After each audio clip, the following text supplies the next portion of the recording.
plus un bras parce qu'il était gelé tellement il faisait froid, tellement. Alors, c'était quand même très ramassé avec des systèmes de chauffage, des foyers extrêmement peu efficaces. Et quand le système de chauffage par poêle à bois est arrivé, quand le système de chauffage central est arrivé, là, c'est devenu les grandes maisons anglaises, les grandes maisons carrées, des grands plafonds, etc. Donc, on avait des moyens de chauffer, donc on s'est élargi la maison.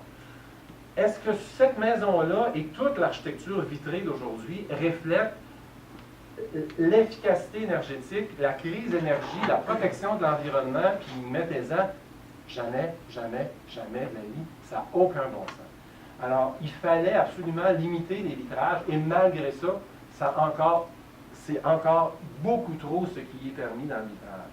Alors, la rengaine habituelle, puis que j'ai entendu autant comme autant, de la part des ingénieurs comme des architectes, même quand on fait une belle conception intégrée et qu'on se parle tout le monde ensemble, ben, comment ça marche? L'architecte fait sa conception avec des murs de verre, des murs de verre, des murs de verre, puis après ça, l'ingénieur essaye d'atténuer les problèmes. Hein? Hein? Gaëtan?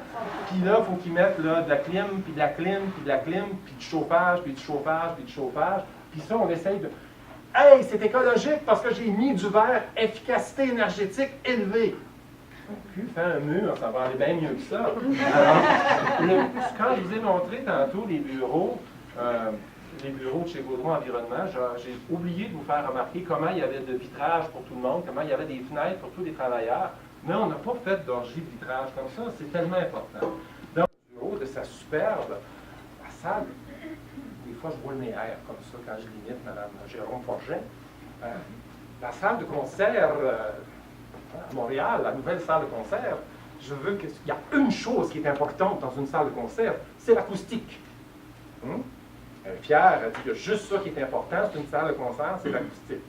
Fait qu'elle a donné tout le reste en partenariat public-privé, sauf l'acoustique, ça, elle l'a donné à quelqu'un en particulier, parce qu'elle voulait être sûre de ne pas manquer son coup là-dessus. Alors, ça dit beaucoup. Ça dit sur ce qui m'importe le plus, je le confie à quelqu'un dans qui j'ai confiance. Le reste, ça va aller en partenariat public-privé. C'est assez significatif de où se situe Mme Jérôme Forget dans le HFD. Ça, il sortait par la sacoche, c'est certain. Alors que ce qu'on demande à la salle de concert, c'est qu'elle soit à la fois harmonieuse, fonctionnelle et durable.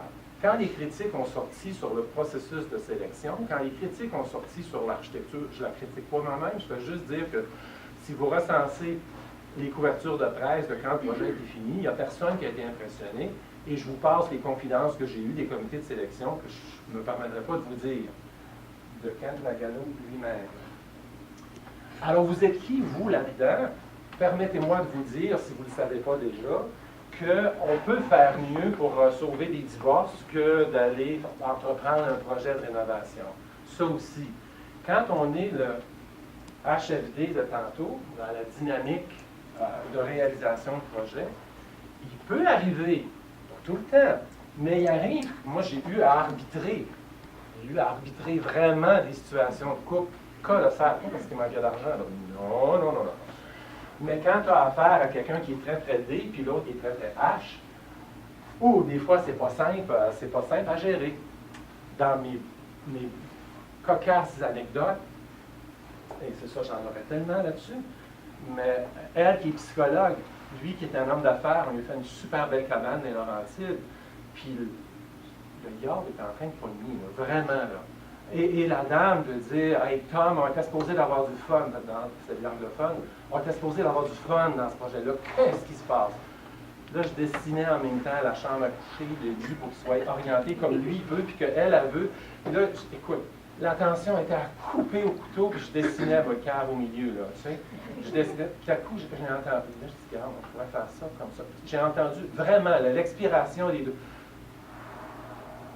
Là, ça marchait, ça faisait l'affaire des deux.